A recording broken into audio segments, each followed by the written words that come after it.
Morning everyone, and welcome back to the Runpreneur vlog, where we discuss all things entrepreneurship and running. It is a brutally cold morning this morning. So you can probably see the whiteness on the grassy verges next to me where it's been frozen overnight. It's about 1 degree, 0 degrees, something like that at the moment. No wind but foggy, so if it's foggy it feels a lot colder than it perhaps it is. So winter running, that's for sure. But today's topic, today's day is Monday Motivation, where we discuss all things productivity, motivation based to really kind of kickstart your week. And today's topic is the dreaded subject of procrastination and how you can overcome it. So as always, if you think this is a good video, please give it a like and please subscribe to the channel, and let's get started.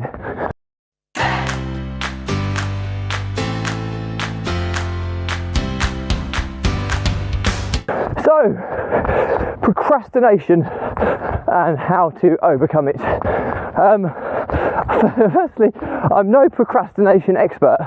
I have read quite a lot on this subject because it's closely linked with productivity, and anything productivity based I'm super interested in. How I can get more, how I can work smarter, not harder, and how I can get more output for the result of my effort, ultimately. And procrastination is the kind of arch enemy of productivity. Procrastination is when you freeze, it's when you get overwhelmed and you just don't make any progress. You kind of give yourself every reason not to do something and you just kind of get stuck. It's entrepreneurial freeze, you get it called lots of other things, where you kind of get frozen, you've got so much going on, you don't know where to start, and as a result you procrastinate. So it's a difficult one, and it can be super detrimental to your business and your progress if you don't get this under control. Now, there's lots of different techniques. I mean, there's self-proclaimed procrastination experts out there who will probably tell you 1,001 different strategies on how to do it. And I think the first thing is you need to understand yourself first. When you understand yourself, you'll find ways to overcome procrastination because it's personal to you. Now, there will be some generic stuff that you can kind of follow as well, but I've always found if I understand myself, I understand what's going on in my life, I understand why I'm procrastinating, I can then genuinely find a solution to that problem. So that's number one. I think it's unique to every individual how they suffer with procrastination, and I think it's unique how you can kind of solve it. So the first thing I would recommend if you are someone struggling with procrastination is, first and foremost, have a goal, milestone, target, objective, whatever you want to call it, something you're aiming for. It's like the first waypoint, or it might be the destination that you're heading, okay? Really dive deep on what that goal is, because a lot of people often do stuff just for the sake of doing it, and without a strong enough reason behind it. So the first thing you want to achieve here is have a goal or a milestone objective, that is strong enough, that is worthwhile enough, and you often have to search deep under to say what do you want personally from it, and is that personal need linked to your goal for your business or for you in your life? And if that's strong enough, that will often be the catalyst to get you over the first stage of procrastination. If it's not strong enough, you just set a goal for the sake of setting it. For example, I want to turn my business into a million pound business. Well, that's a good enough. That's a good goal or milestone. However, what does £1 million mean to you personally? If you break it down, you take all your overheads out, strip it back, it might be 20 grand a month, whatever, I don't know. But whatever that figure is to you, what does it mean to you? Is that enough for what you want from it? So you have to really dive deep. And I think it's just asking the question, why? Why do I need £1 million turnover business? Okay, because it will give me £20,000 a year, so £20,000 a month income. Well, why do you need £20,000 a month income? And then keep asking, well, because that will allow me to do the things I want to do in life. Well, why? What are those things you want to do in life? And when you go really deep, and you keep asking yourself these questions and going deeper, you'll ultimately unearth the real why you're doing this. It might be that to create a legacy for your family. Okay, well, what is a legacy to your family? And you go deeper, well, it might be, $1 million in the bank for all of these children, something like that, I don't know. Or £1 million in assets, I don't know. Well, if that's the case, then you can start breaking that down into little bite-sized chunks on how you're going to do it. So, really need a really super strong goal, milestone, objective, target, and it needs to be heavily linked to your personal why. If you get that right, that will be the catalyst which will get you over procrastination. The next thing you need to do is you need to overcome overwhelm. Okay, so it's all good and well. I'm just going past some people here, so just bear with me whilst we go past these. Morning. So, how do we overcome overwhelm? Well, it's all good and well having this great big target that you're super excited about. It's linked to your personal why, etc. But then it's too big, and it's like, wow, where do I start? How do I get a £1 million turnover business? If I'm just using that as an example. Obviously, it's pretty overwhelming. So you need to put some time and effort into the planning. This will give you the clarity. Once you get clarity, then procrastination doesn't become such a headache because you have a route planned. So it's a map. So if you've got this destination now that you've established, you now want to find the route. Okay, so don't worry about timelines or timescales or anything to this at the moment, but just think about that's where the end goal is. Reverse engineer it back. Okay, so what are the steps that need to be taken through, do we need to go through to get to that goal? And break it down into bite-sized chunks. Okay, so once you have that, I mean, if you look at the famous Benjamin Franklin quote, if you give me 6 hours to chop down a tree, I'll spend 4 hours sharpening my axe. So it's a 2/3 planning to 1/3 execution ratio that you should be thinking about here. So to overcome procrastination, you can't bypass the planning.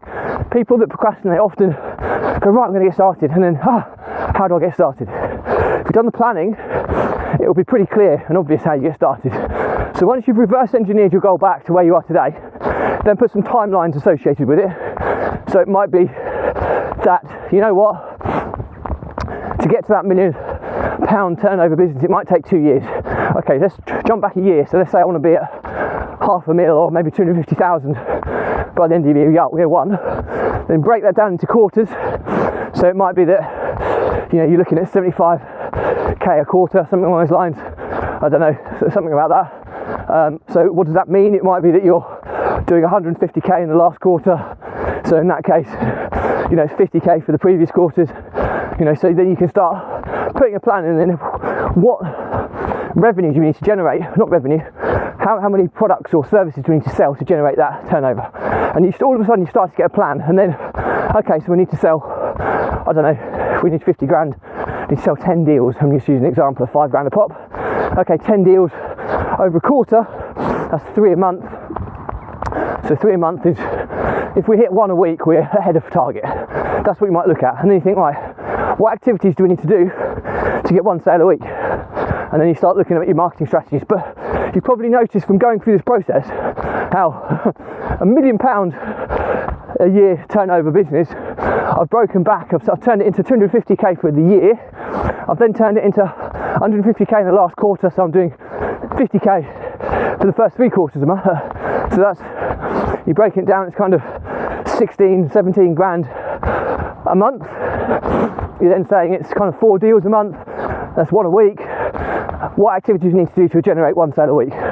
So very quickly and clearly, thinking about £1 million turnover business has become broken down into bite-sized chunks, and it then look at conversion rate. So it might take me 10 sales calls to get 1 sale. I might be working on a 10% conversion rate. So I might need to reach 50 people to get 10 calls. So it might be working on a kind of a 20% conversion rate from 50 reaching. So, and if you tweak and iterate that and get that right, you can obviously increase the volume. So it gives you a really clear plan. So the plan is super important. It's the map. It's the roadmap for how do you get to the destination. But that's not just enough, because often you can have this super complex, overwhelmingly long plan or roadmap, and it's still not enough to get you going. So that's where you introduce kind of daily habits and challenges into the mix, okay, which kickstart you every day. So you're now going minutiae into the daily habits. So the daily habits might be that are clearly linked to this target is marketing activities, as I've discussed. So it might be that I produce a piece of content every day. Okay, so that's a daily habit. If you're doing that every day, you're kick-starting that pipeline every day. So you should have a knock-on effect to the sales calls, books, and all these types of things. Okay, so daily habits, and it might be a challenge that you set yourself. Okay, set yourself a challenge and your team. You know, we want to achieve 75,000 rather than 50,000. So, okay, 50,000 is the target, but as a stretch, it's 75. Giving someone a target and a bonus associated with it can motivate your team. So again, it's that motivation which can kind of get you over procrastination. But ultimately it's daily habits, personal, team-based challenges as well. Because it just, you know, for example, I'm doing this vlog, really didn't want to do it today. I'm Christmas holidays, I want to chill out with my kids, and I'm out again today doing this. Really didn't want to do it, but because I'm on a 211 day streak, I can't, it's a habit, it's just reinforced. I'm not going to break that habit. I'll be doing it every day until I officially decide to end it, if I decide to end it. So it's one of those things.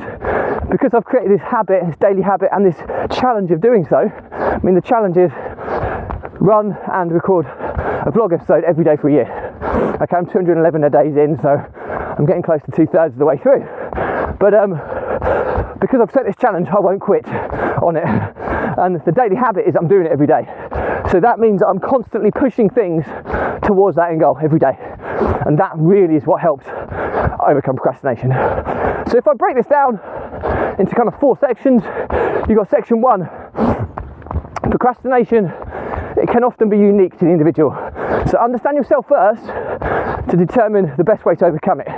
These are strategies that I've just talked about work for me because I'm super competitive.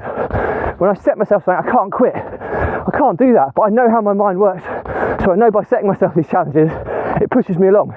For someone who's completely against competitiveness, this might not be the right way for you to overcome procrastination. I'm just giving you some kind of ideas and tips. So number 1, procrastination can be unique to each individual. Understand yourself first before you can put the steps in play to overcome the procrastination. Number 2, start the end goal in mind, the destination, where you're going, and then dive deeper and deeper and deeper. It's got to be a strong enough one. It's not enough just saying I want to earn X amount. Why do you want to earn X amount? And because I want to buy this. Well, why do you want to buy this? What does it mean to you? Because it means that I can buy an extra house that I can pass down to my children. Okay, then you're starting to get closer to the strong enough why. And then once you understand that and unearth it, and you remind yourself of why you're doing it, every day you'll feel like you're cheating whoever's going to benefit by procrastinating. You're cheating that person, and people don't want to be people to cheat people. So again, that's a really, really cool way. Can I help overcome that? Just bear with me a second. Just going past some people. Oh, there you go. It's cold this morning, isn't it? So number 3, then once you've got that strong enough, powerful why, that will be enough to kind of kickstart you a little bit. But then you need to know how you get there. Because all well having this massive target, but if you haven't got a plan and you start getting super overwhelmed, you'll freeze. You won't make progress. So break it down. You know, break it down to what does that target look a year down the road. A year's always a good place to kind of break it down to. So I use the example of £1 million turnover business, but a year down the road I want to be turning over 250,000. It's more bite-sized, more easier to understand. And just going past the Clements. Morning. Morning, morning guys. So lots of people out today. But anyway, so number 2, we talked about the importance of planning. 3 is the Benjamin Franklin quote. You give me 6 hours to chop down a tree, I'll spend 4 hours sharpening my axe. 2/3 of your time planning, 1/3 execution. So plan effectively. You've got to get a robust plan in place. So understand the steps you're going to go. Break that year down into quarterly chunks. What you're going to achieve at each quarter. Break them down into monthly, into weekly, even into daily. And then all of a sudden you get a clear kind of stepping stone route to how to achieve things. So really important you get that robust plan in place. And then number 4, reinforce that plan by creating daily habits or weekly habits or challenges, which are just those teeny tiny little minutiae things every day which get you going. And the example I gave was running every day for a year and vlogging every day for a year. Okay, it's a daily habit because I do it every day.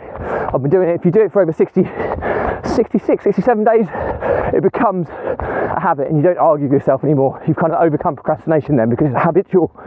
And challenges and daily habits will ultimately do that. So, hope it's been useful. As always, if you've got any questions on this stuff, drop me a comment. I'll respond to everyone. If it's a bigger question, I'll still respond, but I'll do a separate vlog episode with my answer in more detail and tag you in.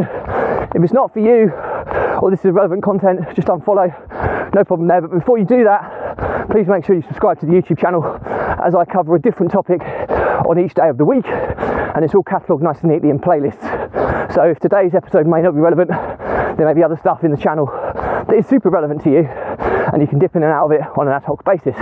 Also, make sure you join the Facebook Runpreneur group, whereby I'm hosting all of the free resources. The first one has been hosted, which is my 70-step process to repurposing, reformatting and optimize your social content across all platforms to be omnipresent. So if you're interested in creating content, hopefully that'll be useful for you as well.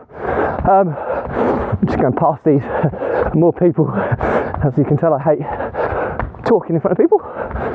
Just go past this person. Morning. So all that's left to say is the Runpreneur blog was set up to help entrepreneurs and business owners overcome the emotions of stress, anxiety and overwhelm by using exercise, or in my case running, as a release mechanism to kind of release the pressure and control, manage and thrive under these emotions that every single entrepreneur and business owner experiences. It can often be the difference between success and failure, how well that entrepreneur deals with these emotions. The ones that do it well will control it, will release the pressure, process it, have clarity of focus and move on to bigger and better things.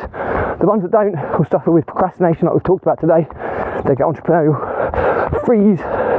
Just go past these people. Morning. they'll freeze and then all of a sudden they'll bottleneck.